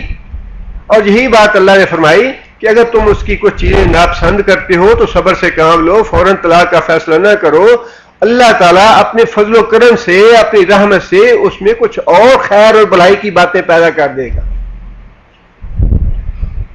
آگے پھر اللہ فرماتے ہیں وَإِنْ أَرَدْتُمْ, یہ بات تو تھی طلاق سے روکنے والی, رغبت تو یہ دلائی کہ طلاق نہ دو اور انتظار کرو, اللہ خیر اور بھلائی پیدا کر دے گا. لیکن اب اگر معاملہ جو ہے وہ حد سے گزر گیا, ایک انسان فیصلہ ہی کر لیتا ہے کہ نہیں جی اب تو معاملہ میرے بس سے باہر ہے, میں تو طلاق ہی دینا چاہتا ہوں, اس صورت میں اللہ تعالیٰ فرماتے ہیں ان اردتم, اگر تم نے ارادہ کر لیا استبدال, بیوی کو بدلنے کا, کہ اب اس کو میں طلاق دیتا ہوں, اس کی جگہ پہ دوسری بیوی لاتا ہوں, زوجن مکان زوج, ایک بیوی کی جگہ پہ دوسری بیوی کو لانے کا تم نے فیصلہ کر لیا. اللہ فرماتے ہیں وآتیتم احداہن قنطارا, وآتیتم, اور تم دے چکے احداہن, ان میں سے کسی ایک کو, یعنی اپنی جو پچھلی بیوی ہے جس کو تم طلاق دینا چاہتے ہو, اس کو تم نے, جب تم راضی بازی تھے, جب تم خوش باش تھے, آپس میں تعلقات اچھے تھے, اس زمانے میں قنطارن, تم اس کو دے چکے ہو خزانہ, بہت زیادہ مال, خواہ وہ حق مہر کا مال ہے یا ویسے ہدیہ کا مال ہے, ہبہ کا مال ہے. اللہ فرماتے ہیں کہ اگر تم اس کو خزانہ بھی بخش چکے ہو, فلا تاخذوا منہ شیئا, فلا تاخذوا, طلاق دیتے ہوئے اس سے کچھ بھی چیز واپس نہ لو. فلا تاخذوا منہ شیئا, کوئی بھی چیز اس سے واپس نہ لو, خواہ تم اس کو یہ خزانہ دے چکے. اس لیے کہ ہدیہ دے کے واپس لینا یہ تو ویسے ہی عیب ہے, عام آدمی کے لیے بھی عیب ہے, عام دوستوں کے معاملے میں بھی عیب ہے. یہ نبی صلی اللہ علیہ وسلم نے فرمایا کہ جو آدمی ہدیہ دے کے واپس لیتا ہے وہ اسی طرح ہے جس طرح کوئی کہہ کر کے واپس کرتا ہے. برا فرمایا, محسوس فرمایا اس کو. اور جس بیوی کے ساتھ انسان نے کچھ عرصہ گزارا ہے, تعلقات رکھے ہیں اس کے ساتھ, اس کا تو حق اس بات سے کہیں اس بات میں کہیں زیادہ بنتا ہے کہ اگر اس کو انسان کوئی ہدیہ دے چکا ہے، کوئی چیز اس کو تحفہ دے چکا ہے تو اس کو واپس نہ لے، حق مہر دے چکا ہے خواہ وہ کتنا ہی زیادہ کیوں نہ ہو اس کو واپس نہ لے۔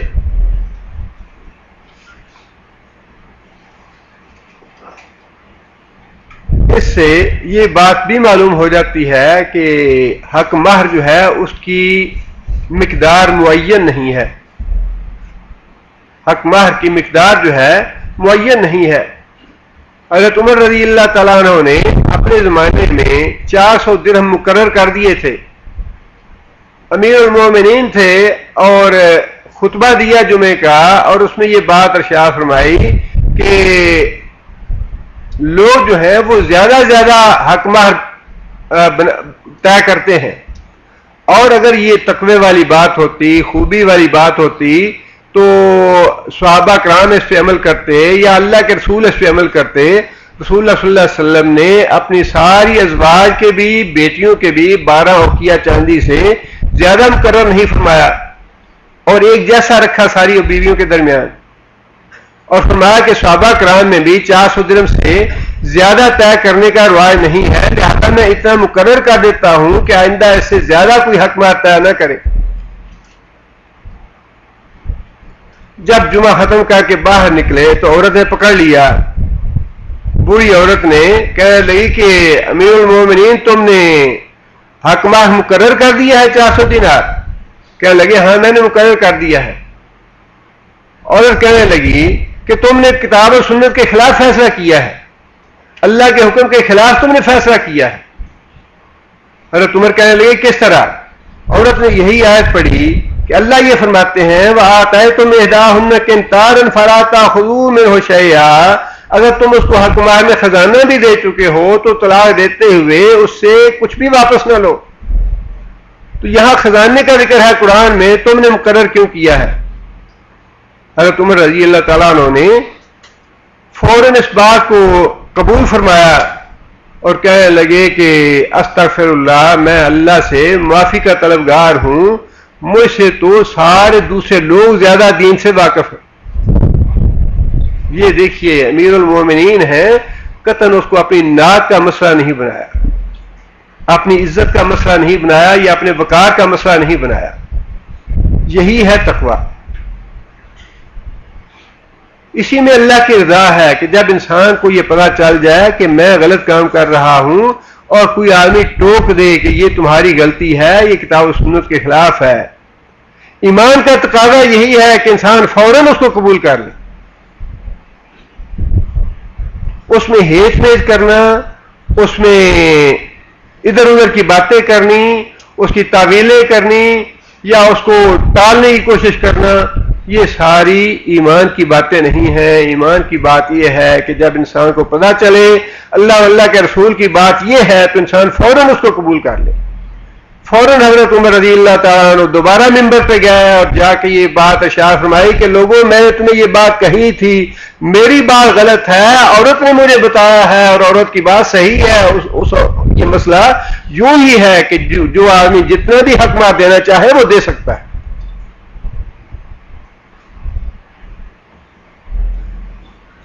آگے اللہ فرماتے ہیں اتاخذونہ، کیا تم اپنا حق مہر واپس لو گے بہتانن، بہتان باندھ کے، واسما مبینا، اور کھلا گناہ کر کے۔ بہتان کیا ہے؟ پچھلی آیت میں اللہ تعالیٰ نے حق مہر واپس لینے کی ایک شرط رکھی تھی۔ پچھلی آیت میں اللہ تعالیٰ نے حق مہر واپس لینے کی ایک شرط رکھی تھی، وہ کیا شرط تھی؟ یاتینا بفاحشۃ مبینہ، اگر وہ بدکاری کھلی کھلی کرے تو پھر تمہیں حق ہے وہ واپس لے لو۔ یہاں فرمایا کہ وہ تو نیک پاک ہے، بدکار نہیں ہے، زانی نہیں ہے، کیا اب تم اس پہ بہتان لگاؤ گے کہ تم زانیہ ہو؟ کیا تم اپنی طلاق جس کو دینے والے ہو اس پہ یہ بہتان لگاؤ گے کہ تم بدکار ہو تاکہ اپنے مال اسے واپس لے سکو؟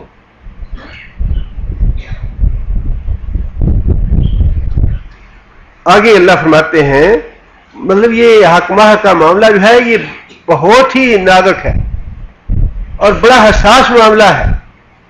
یہ ساری باتیں جتنی بھی ہو رہی ہیں یہ ساری کی ساری حق مہر کے بارے میں ہی ہے. حق مہر کے علاوہ جو ہدیہ یا ہبہ ہے وہ بھی ٹھیک ہے، لیکن اصل جو کنسنٹریشن ہے یا ترکیز ہے وہ حق مہر کے معاملے میں ہے کہ حق مہر کا ایک حلالہ جو ہے وہ بھی حرام ہے شوہر پہ. حرام ہے وہ، نہ معاف کرانا جائز ہے اور نہ اسے واپس لینا کسی بھی صورت میں جائز، جبکہ انسان اپنی بیوی کے ساتھ صحبت کر چکا. اور یہی بات اللہ تعالیٰ نے اگلی آیت میں فرمائی ہے، اور وہ یہ ہے وَكَيْفَ تَأْخُذُونَهُ، وَكَيْفَ اور کیسے، تَأْخُذُونَهُ تم اس حق مہر کو واپس لینے کے حقدار ہو، تم کیسے حق مہر واپس لے سکتے ہو. وَقَدْ أَفْضَىٰ بَعْضُكُمْ إِلَىٰ بَعْضٍ، وَقَدْ أَفْضَىٰ اور البتہ تحقیق تم فائدہ اٹھا چکے ہو، بعضکم الی بعض ایک دوسرے سے، میاں بیوی ایک دوسرے سے فائدہ اٹھا چکے، ایک دوسرے کے ساتھ لذت اٹھا چکے، ایک دوسرے کے ساتھ صحبت کر چکے. اب صحبت کر چکنے کے بعد اس حق مہر کا ایک حلالہ بھی تمہارے لیے حلال نہیں رہا. اور یہ حدیث میں واضح طور پہ یہ الفاظ بھی آئے ہیں کہ حق مہر کے عوض ان کی شرمگاہیں تم کے لیے حلال ہوئی ہیں. اتنی اہم ہے یہ چیز حق مہر. نہ تو انسان اس نیت سے بہت زیادہ حق مہر باندھے، اچھا جی کس نے دینا ہے اور کس نے لینا ہے، اپنی بیوی ہے نا، اور نہ اس بات کی وجہ سے بہت زیادہ حق مہر کا مطالبہ کیا جائے کہ شوہر کے گلے میں پھندا ڈالیں، اگر طلاق دینے کا سوچے گا تو پہلے حق مہر کا سوچے گا. یہ ساری باتیں جہالت کی ہیں، ساری باتیں غلط ہیں، ساری باتیں ظلم کرنے والی ہیں. انسان کو بالکل اللہ کے ساتھ معاملہ سیدھا سیدھا رکھنا چاہیے. انسان کی جتنی استطاعت ہے اتنا ہی حق مہر طے کرے. اگر ایک آدمی 100 حق مہر دے سکتا ہے تو 100 ہی طے کرے. اگر ایک آدمی 1000 دے سکتا ہے 1000 طے کرے، لیکن دے 1000 ریال. ایک آدمی 10,000 دے سکتا ہے 10 ہی طے کرے، نہ وہ 1,00,000 کرے، لیکن جتنا طے کرتا ہے معاف نہ کرائے، نہ اس کی نیت رکھے، نہ دل میں کھوٹ رکھے کوئی، بلکہ جیسے ہی انسان ملاقات ہو، بلکہ اس سے بھی پہلے یہ ہے کہ جب انسان نکاح ہو، نکاح پڑھایا جا رہا ہو تو وہیں پہ ادا کر دیا جائے، اچھا یہ ہے بچی کا حق مہر، یہ بچی کو پہنچا دیں. اس کو مؤخر کرنا اور اس کے بارے میں دل میں کھوٹ رکھنی، بدنیتی کرنی اور اس کو معاف کروانا، یہ ساری ظلم کی صورتیں ہیں.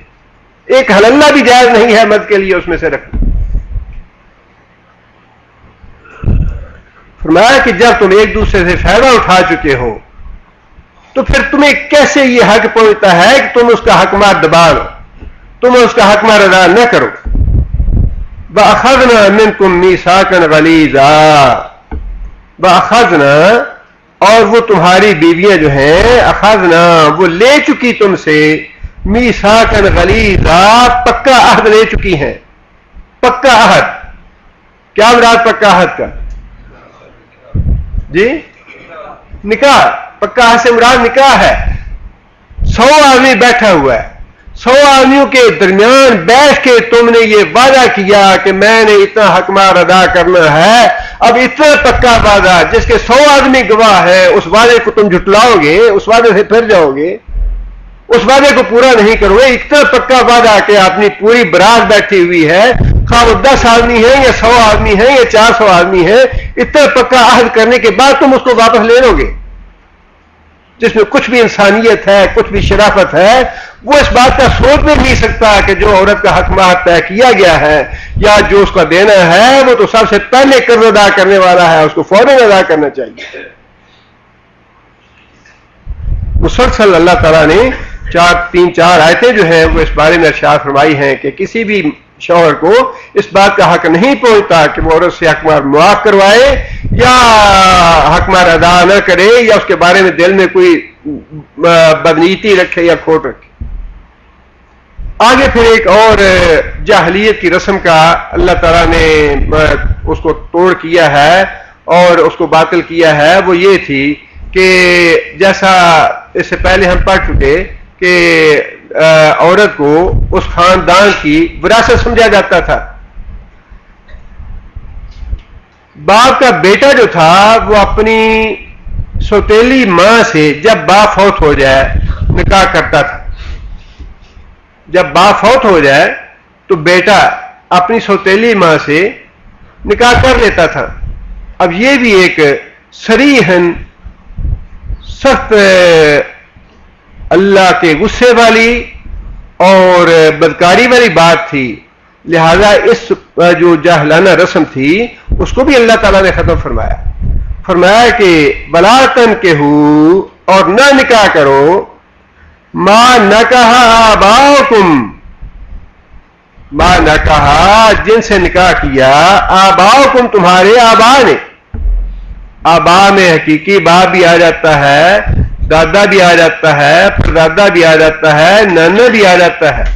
ان سارے لوگوں کی منکوحہ عورتیں حرام ہیں بیٹے پہ. اسی طرح پوتے پہ بھی. فرمایا کہ من النساء، تمہارے باپ جن عورتوں سے نکاح کریں ان سے تم نکاح نہ کرو، الا ما قد سلف، الا ما قد سلف، مگر جو جہالت میں ہو چکا سو ہو چکا. جو معاملہ گزر چکا وہ معاملہ ختم. کیا مطلب اس کا؟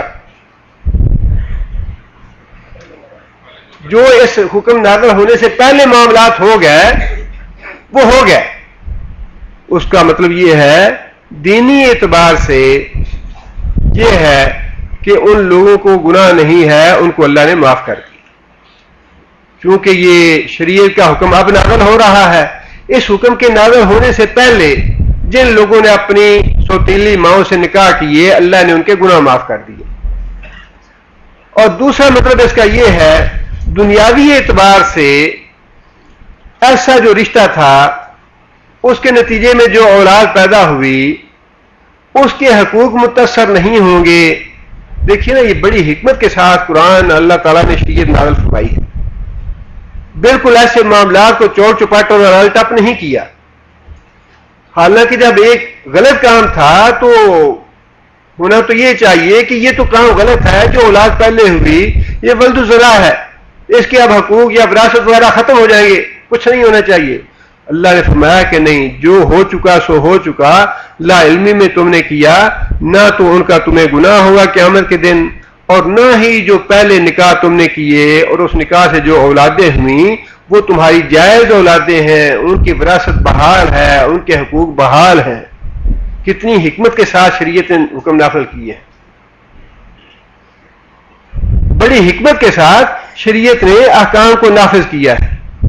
فرمایا کہ جو پہلے ہو چکا دینی اعتبار سے بھی دنیاوی اعتبار سے بھی اب اس سے مواخذہ نہیں ہے. لیکن اگلی بات یہ فرمائی انہو کان فاحشۃ ومقتا، اپنی سوتیلی ماں سے نکاح کرنا فرمایا فاحشۃ، یہ بہت ہی بدکاری والی بات ہے، ومقتا، اور اللہ کے غصے کو بھڑکانے والی بات ہے، اللہ کو ناراض کرنے والی بات ہے. لہذا آئندہ اس کے بالکل قریب نہ جانا کہ اپنی سوتیلی ماں سے نکاح کرو. یہ کھلی کھلی بدکاری ہے، کھلا کھلا زنا ہے، اور اللہ کو ناراض کرنے والی اور اللہ کو غصہ دلانے والی بات ہے. اساء سبیلا، اور بہت ہی برا راستہ ہے. مکمل طور پہ اللہ تعالیٰ نے اس جاہلانہ رسم کو بھی ختم کر دیا کہ آئندہ ایسا نہیں کرنا. اگلی آیت میں پھر اللہ تعالیٰ نے جو حرام رشتے ہیں ان کی وضاحت فرمائی ہے. پہلے تو سوتیلی ماں جو چونکہ رشتے کے اعتبار سے اس کی نوعیت بڑی اہم تھی، اس لیے اللہ تعالیٰ نے اس کا ذکر الگ آیت میں فرما دیا کہ تمہاری سوتیلی ماں جو ہے اس کا معاملہ بڑا نازک ہے، وہ تمہاری عام ماں کی طرح ہے، اس کا ادب اور احترام ماں کی طرح ہی کرنا چاہیے، اور اس کے حقوق بھی تمہاری ماں کی طرح کے ہیں. لہذا اس کا ذکر اللہ تعالیٰ نے الگ سے فرما دیا. اب اگلی آیتوں میں جو باقی حرام رشتے ہیں ان کا اللہ تعالیٰ نے اکٹھا ذکر فرمایا ہے، فلاں رشتہ حرام، فلاں حرام، فلاں حرام. انشاءاللہ اس کا ذکر اگلے درس میں کیا جائے گا. سبحان ربک رب العزت عما یصفون، سلام علی المرسلین، والحمد للہ رب العالمین.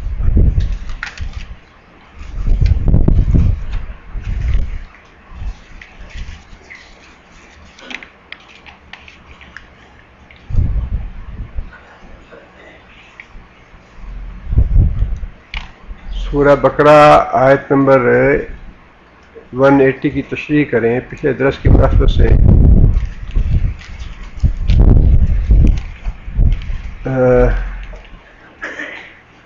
ایک بھائی نے لکھا ہے کہ ان کے بیٹے کو جھوٹ بولنے کی عادت ہے. دعا فرمائیں کہ اللہ تعالیٰ اس کو اس بری عادت سے نجات دے. بہت سی دعائیں ہیں ایسی جس میں نبی صلی اللہ علیہ وسلم نے اخلاق رذیلہ سے اللہ تعالیٰ کی پناہ مانگنے کی الفاظ بتائے ہیں. ایسی جو چیزیں ہیں ان کو مانگنا چاہیے، دعا مانگنی چاہیے اور نصیحت بھی کرنی چاہیے.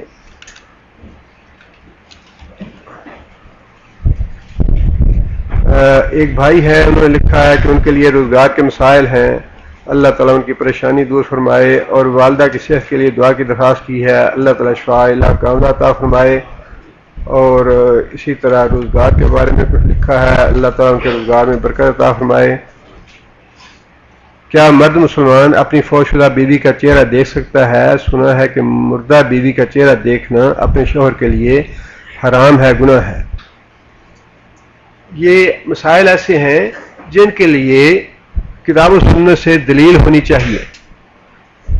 گناہ ثابت کرنا یا ثواب ثابت کرنا یہ کسی عام آدمی کے اختیار کی بات نہیں ہے، بلکہ یہ تو اللہ کے رسول کی اتھارٹی بھی نہیں ہے. جو اللہ فرماتے ہیں اللہ کے رسول وہی بات ہمیں بتاتے ہیں.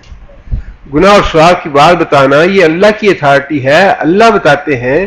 اس لیے قرآن حدیث میں میرے علم کی حد تک، ناقص علم کی حد تک یہ کہیں نہیں لکھا، بلکہ رسول اللہ صلی اللہ علیہ وسلم نے حضرت عائشہ رضی اللہ تعالیٰ عنہ کو یہ بات ارشاد فرمائی کہ عائشہ اگر تم میری زندگی میں فوت ہو گئی میں تمہیں غسل دوں گا. اگر تم میری زندگی میں فوت ہو گئی تو میں تمہیں غسل دوں گا. اب غسل دینے میں انسان چہرہ دیکھتا ہے یا نہیں دیکھتا؟ میں تمہارا نماز جنازہ پڑھاؤں گا، میں تمہیں دفن کروں گا قبر میں. اب اس سے بڑی دلیل اور کیا ہو سکتی ہے؟ عورت بھی اپنے شوہر کا چہرہ دیکھ سکتی ہے. حضرت ابوبکر صدیق رضی اللہ تعالیٰ عنہ کو ان کی بیوی نے غسل دیا تھا. حضرت ابوبکر صدیق رضی اللہ تعالیٰ عنہ کو غسل ان کی بیوی نے دیا تھا، جس کا مطلب یہ ہے کہ دونوں باتیں جائز ہیں. مرد بھی اپنی بیوی کا چہرہ دیکھ سکتا ہے وفات کے بعد، اور عورت بھی اپنے شوہر کا چہرہ دیکھ سکتی ہے وفات کے بعد. ایسے مسائل کے لیے جب تک کتاب و سنت سے کوئی دلیل نہ ہو، اور اگر کوئی ایسا مسئلہ کرے تو اس سے دلیل تو پوچھنی چاہیے.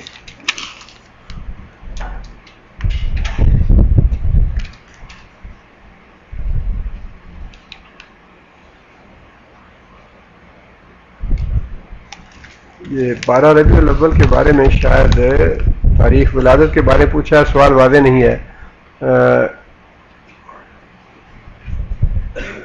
کیا کوئی عورت کمانے کے لیے سفر کر سکتی ہے؟ عورت کے سفر کے لیے شریعت کا مسئلہ یہی ہے کہ محرم کے ساتھ اسے سفر کرنا چاہیے. ایک بھائی نے لکھا ہے کہ ان کے بھائی کا بیٹا بیمار ہے، اللہ تعالیٰ شفا علاج کاملہ عطا فرمائے انہیں.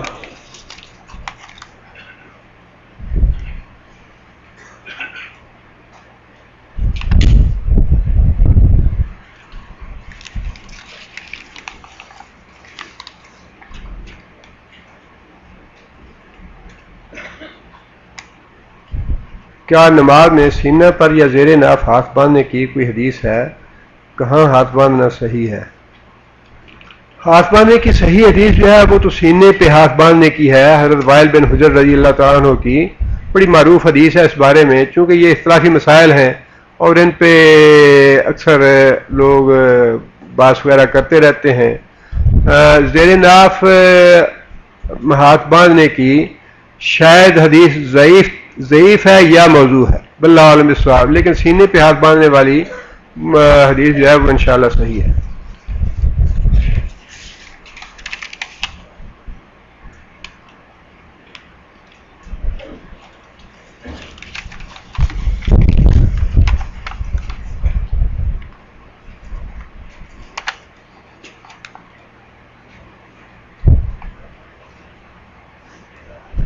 والد مرحوم نے مرنے سے پہلے میری 3 بہنوں کو ان کا حق دے دیا تھا اور ان کو بتلا بھی دیا تھا.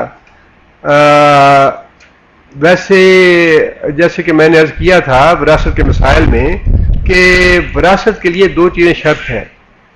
ایک تو آدمی کا اس دنیا سے رخصت ہو جانا اور حصہ داروں کا زندہ ہونا. جو زندہ ہے رشتہ دار یا حصہ دار، حصہ انہی کو ملے گا، اور وراثت تقسیم تب ہوگی یا اس کو وراثت تب کہا جائے گا جب ایک آدمی اس دنیا سے چلا جائے. اپنی زندگی میں انسان کو وراثت تقسیم کرنے کا شرعی تو درست نہیں ہے، شرعاً درست نہیں ہے یہ.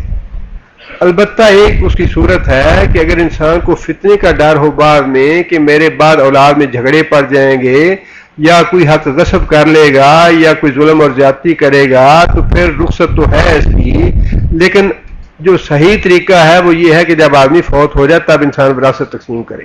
دوسری بات یہ ہے بعض لوگ اپنی بیٹیوں کو جہیز دیتے ہیں اور یہ نیت کر لیتے ہیں کہ ہم نے ان کا وراثت دے دی ان کی. یہ غلط بات ہے، یہ بھی ظلم کی بات ہے.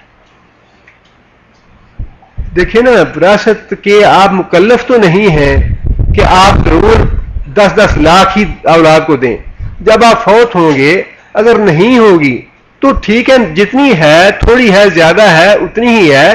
آپ نے اپنے ذہن میں یہ کیوں فرض کر لیا کہ مجھے اتنا ہی دینا ہے اپنی بیٹی کو، اور آپ نے اس کو شادی پہ جہیز دیا اور اس کو یہ کہہ کے گھر سے بے دخل کر دیا، اچھا بیٹی یہ تمہارا وراثت ہے.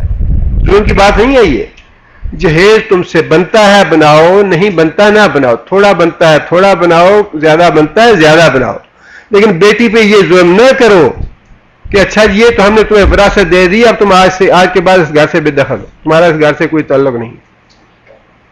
وراثت وہ نہیں ہے جو ہم اس طرح دے دیتے ہیں. وراثت وہ ہے جب انسان فوت ہو جائے تو فوت ہونے کے بعد اولاد خود اس کو تقسیم کرے شریعت کے حصوں کے مطابق. 5 بھائی اور ماں ہیں اور جائیداد میں ماں کا بھی حصہ دینا ہوگا. وراثت جیسے ہی تقسیم ہو، خواہ وہ معاملہ بیٹیوں کا ہو، بیٹوں کا ہو، ماں کا ہو یا شوہر کا ہو، جیسے ہی انسان فوت ہو جائے ویسے ہی دینا چاہیے. ماں کا بالکل حصہ ہے اس میں. اس سے پہلے ہم دروس میں پڑھ چکے ہیں کہ جو بیوہ ہے اس کا حصہ ہے.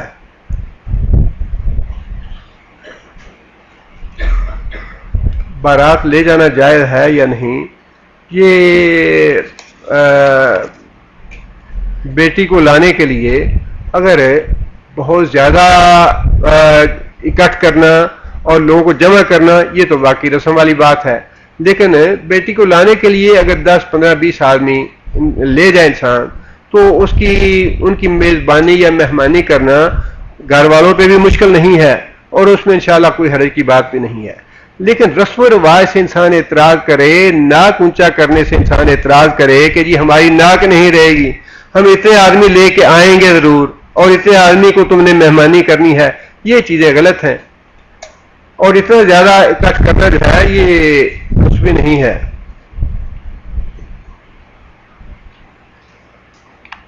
ایک بھائی نے لکھا ہے کہ ان کی والدہ بھی اور ان کی اہلیہ اور وہ خود بھی بیمار ہیں اور صحت کی دعا کی درخواست کی ہے. اللہ تعالیٰ ان کو شفاء عاجلہ اور کاملہ عطا فرمائے. اور قرض کے لیے لکھا ہے اللہ تعالیٰ ان کی پریشانی بھی دور فرمائے اور قرض بھی ادا فرمائے. ایک بھائی ہیں ہمارے درس کے ساتھی ہیں، ان کی والدہ کا انتقال ہو گیا ہے. اللہ تعالیٰ ان کی مغفرت فرمائے اور اللہ تعالیٰ ان کو جنت الفردوس میں جگہ عطا فرمائے. کیا جنت میں سورج چاند ستارے ہوں گے؟ انشاءاللہ جب جائیں گے تو دیکھ لیں گے. اللہ تعالیٰ دکھائے ہمیں ہم سب کو.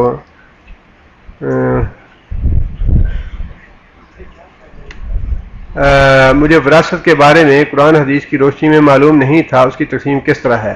میں نے اپنی آدھی پراپرٹی بیگم کے نام لکھ دی ہے، اب مجھے کیا کرنا چاہیے؟ دیکھیے غلط کام جو ہے، غلط انسان نظر مان لے، غلط قسم کھا لے، غلط وصیت کر دے، وہ تو انسان کو بدلنی واجب ہے اور اس پہ انشاءاللہ گناہ نہیں، اس کا ثواب ہے. اس لیے جو غلط تقسیم ہو گئی یا جو غلط فیصلہ آپ نے کیا اس کو آپ فوراً بدل دیں. اور وراثت کے بارے میں تو اتنی وصیت کر دینا ہی کافی ہے کہ میری وراثت جو ہے اس کو شریعت کے احکام کے مطابق تقسیم کیا جائے. اللہ خیر سنا.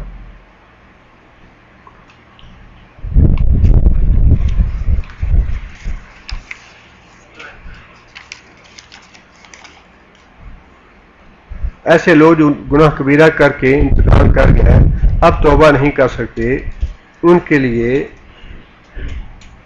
کیا سزا یا معافی ہے؟ ان کا معاملہ اللہ کے پاس ہے، لیکن ان کی اولاد جو ہے ان پہ واجب ہے کہ وہ اپنی اولاد کے لیے اللہ تعالیٰ سے مغفرت کی دعا کریں۔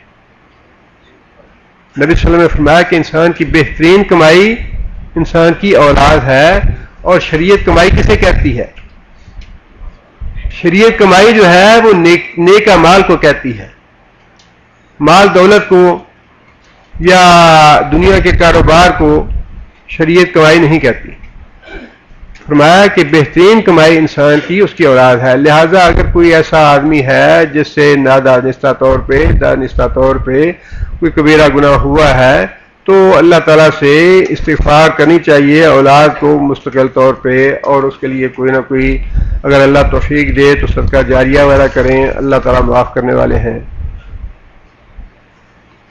پانی پیتے وقت مونچھوں کے بال پانی میں چلے جائیں تو کیا پانی پینا حرام ہے؟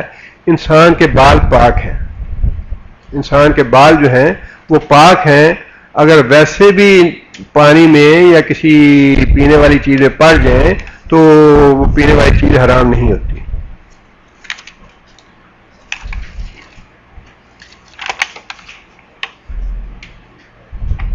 یہ بھی وراثت کا مسئلہ ایک بھائی نے لکھا ہے، اور یہ بھائی خود مل کے وراثت کے مسئلے پوچھ سکتے ہیں۔ اسی طرح میری شادی کا یہ ایک بھائی ہیں، انہوں نے لکھا ہے کہ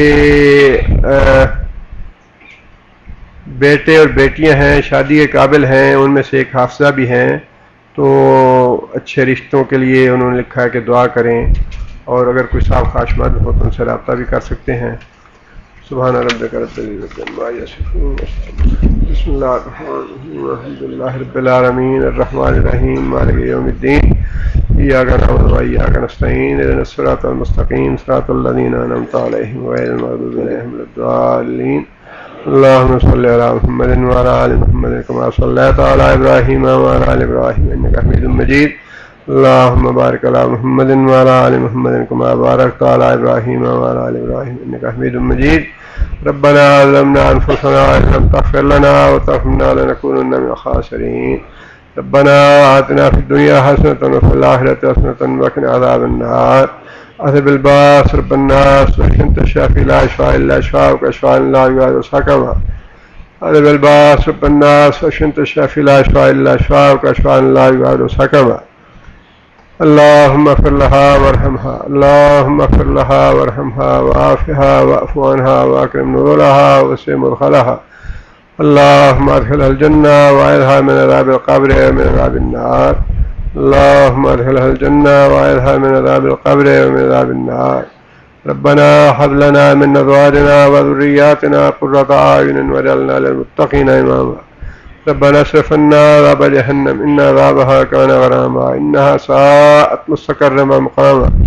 اللهم أيد الإسلام والمسلمين، اللهم أعز الإسلام والمسلمين، اللهم أذل الشرك والمشركين، اللهم دمر أعداء الدين، اللهم نور قلوبنا بنور الإيمان، اللهم ثبتنا على الإسلام، اللهم اغفر لجميع المؤمنين والمؤمنات الأحياء منهم والأموات۔ ربنا تقبل منا إنك أنت السميع العليم وتب علينا إنك أنت التواب الرحيم۔ سبحان ربك رب العزة عما يصفون وسلام على المرسلين والحمد لله رب العالمين۔